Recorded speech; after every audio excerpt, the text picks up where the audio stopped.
ce rôle à son titre de codépositaire de la souveraineté nationale.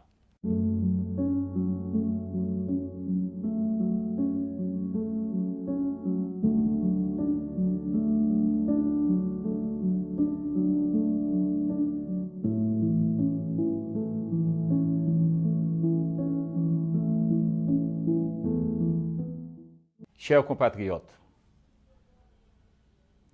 dès mon élection à la présidence du Sénat, j'avais pris l'engagement de lancer un dialogue national pour débattre des cuisantes questions qui font l'actualité et qui sont à la base de la profonde crise qui saccage notre société.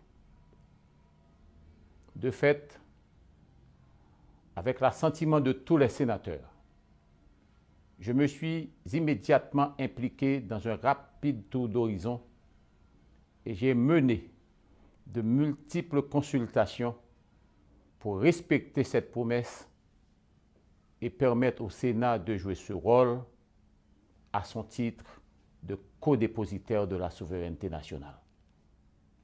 Je dois avouer que cette initiative du Grand Corps a été favorablement accueillie par les différents acteurs et structures du secteur politique et de la société civile.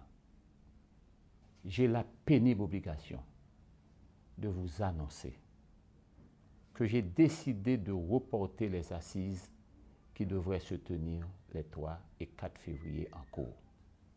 En effet, la montée des tensions, l'indisponibilité de certains acteurs clés m'ont conduit à prendre cette décision de sagesse.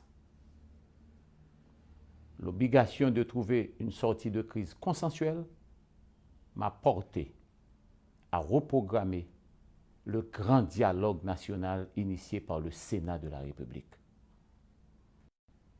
Je continue donc mes démarches visant à convaincre tous les patriotes concernés par la dégradation des conditions de vie de la population et les menaces évidentes contre l'ordre républicain, que seul, et je dis bien seul, un dialogue ouvert et inclusif entre toutes les parties peut permettre d'envisager l'avenir avec sérénité.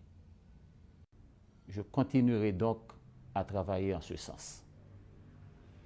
Depuis le 13 janvier 2020, le pays est totalement sorti de l'ordre constitutionnel et républicain.